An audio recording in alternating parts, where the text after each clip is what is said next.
Сәлем тыңдарман. Әңгімені тыңдамас бұрын каналыма тіркеліп, лайк басып, қазақша контенттің дамуына өз үлесіңізді қосыңыз. Рахмет. Патша қызының өлімі. Бір үлкен патшаның баласы болмапты. Патшайым екеуінің арманы перзент сүю екен.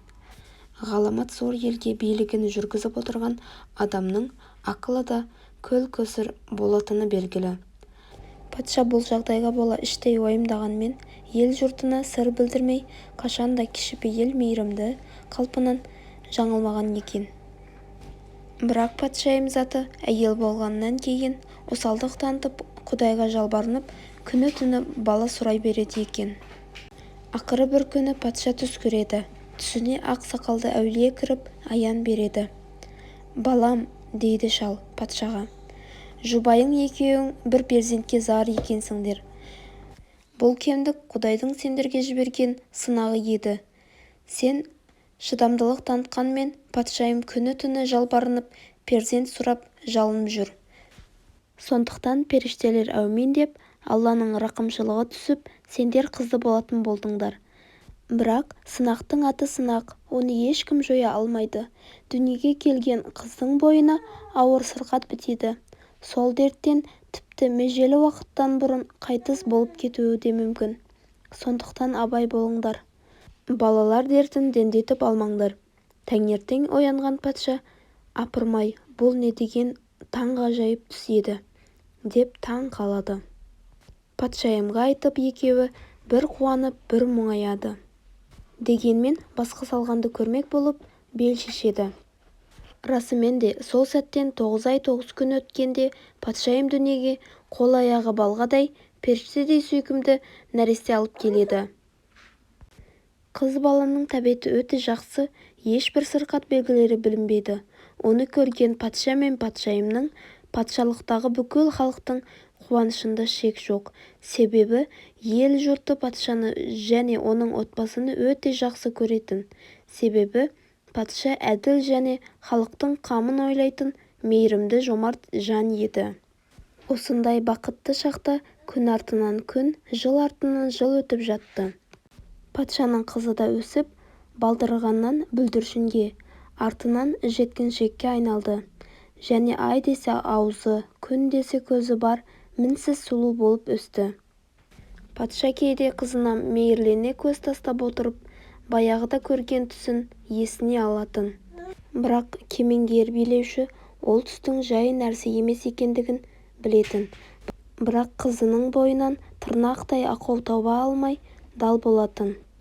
Қыдыр әулие айтқан қандай дерт ол. Міне қызының жасы биыл 13-ке шығады. Дені сау, жайқалып өсіп келеді. Қанша кемеңгер дана болса да, патша бір нәрсені байқай алмаған еді. Ол қызының бойынан тек тән дертін іздейтін, денсаулығына ғана алаңдайтын. Қызының маңына емші балгерлерді жинап, тамырын ұстатып, бойындағы бар өзгерісті үнемі қадағалап отыратын. Бірақ ол бір нәрсені көңілден де көзден де қағыс қалдырған еді. Ол қағыс қалған нәрсе қыздың жан дүниесі болатын. Патша қызы ерекше қызғаншақ, көрсе қызарлық болып өсті. Бірақ дүние мен ішім жемнен таршылық жоқ. Патша отбасында оның бұл мінезі тіпті байқалмайды десе де болады. Себебі ол қалаған көйлегіне, асыл әшекей мүлігіне сол сәтте иелік ететін. Содан кейін ол өзінен төмен сатыдағы күтушілерін, малайларын, сарай маңындағы дәрігерлер мен қызметшілерін жаны бар өзі терізді адам деп қабылдамайтын. Олардан тітіркене жиреніп, барынша аз қарым-қатынас құруға тырысатын.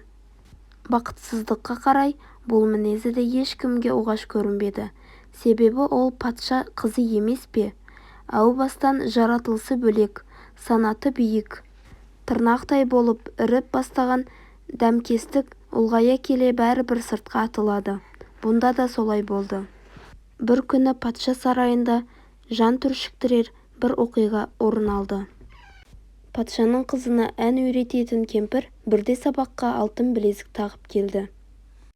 әлдебір көз көріп ел естімеген асыл тастармен тұтас безендірілген қызылды жасылды алтын білезік патша қызына сондай қатты ұнаған. Білезіктен шынымен жан жанға нұр тарап, айналаны ерекше сәулелендіреді екен. «Мұғалима, білезігіңіз неткен әдемі еді, тағып көруге бола ма?» деп сұрайды патша қызы кемпірден.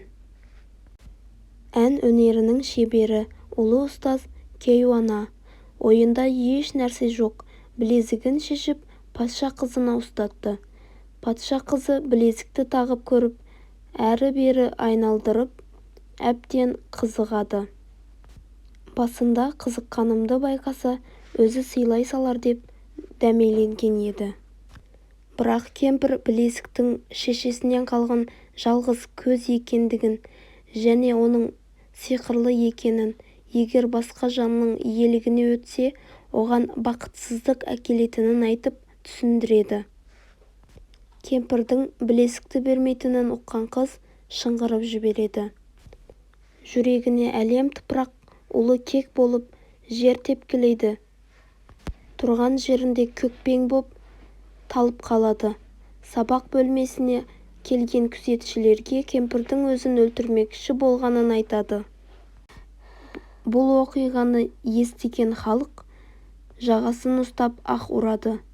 Патша мен патшайым қапыда келген қастықтан аман қалған қыздарын құшақтап, Құдайға мыңда бір тәубе айтады. Және сол күні-ақ кеш батпай ән сабағының шебері ұлы ұстаздың басы шабылады. Ал алтын білезікті патшайымның қызы иеленіп шыға келеді. Осы оқиғадан соң көп ұзамай патша қызының әлде бір белгісіз дерттен көз жұмғанын әңгімелеп жату артық болар. Көрсе қызарлығы мен менмендігі кішкентай арудың түбіне жетіп тынды. Патша мен патшайым көп жылады. Ақыры күндердің бір күні өз-өздеріне келіп, тағдырының ауыр сынағына төзімділік танытты. Елдеріне әрі қарай адал қызмет етті. Дегенмен олар ару қыздарының қандай дерттен құрбан болғанын ақыры түсіне алмады. Достар, әңгімелерім ұнап жатса, лайк басып, комментарий жазып, тіркеліп, қазақша контенттің дамуына өз үлесіңізді қоса кетіңіз. Менімен соңына дейін бірге болғандарыңыз үшін рахмет.